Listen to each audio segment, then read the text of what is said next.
Last week, I talked about how fading the public is a flawed betting strategy, and there's tons of cappers that think looking at betting or money distribution percentages gives them an edge, and this might be the most misleading thing in sports betting right now. In this video, I'm going to discuss why betting percentage reports are so flawed and misleading.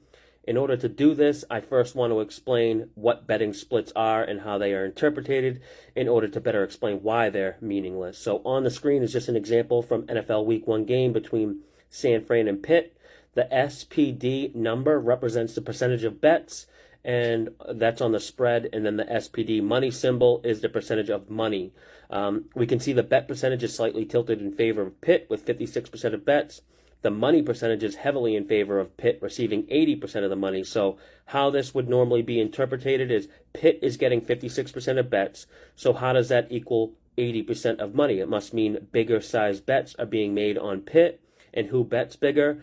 The sharper, more informed bettors. And we can confirm this theory by looking at how the sports books are reacting to these betting percentages.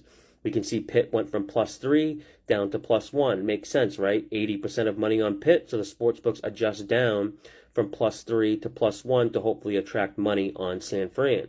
This would mean Pitt is the sharp side, and this is what many cappers here on social media use to explain bets they're making, but here's the first big flaw. There's no website or app that shows betting percentages or money percentages from all sports books combined.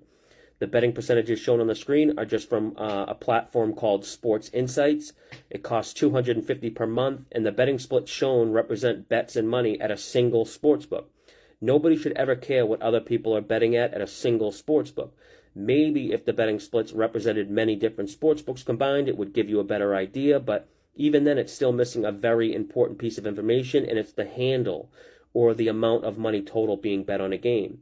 The reason this is crucial information is better explained in detail in a lesson I did in the Discord community. If you want to pause the video and read the examples I used in that lesson, it explains how not knowing the amount of money makes the data irrelevant. Now, DraftKings, MGM, all these other sports books post betting percentage splits on their social media because they know it doesn't actually provide any value. In fact, it just provokes bets based on meaningless info. Bettors might look and think, wow, all the sharp money is on this team, and go and bet it. That's what the sports books want. The sports books that give out their betting data also happen to be the sports books sharp bettors don't bet at, or I should say can't bet at. So who cares what people are betting at DraftKings or BetMGM when it's all recreational square bettors? Next video I'm going to do is on a term used by a lot of bettors I see, and it's called the reverse line move. I'll explain why it's also nonsense and means nothing.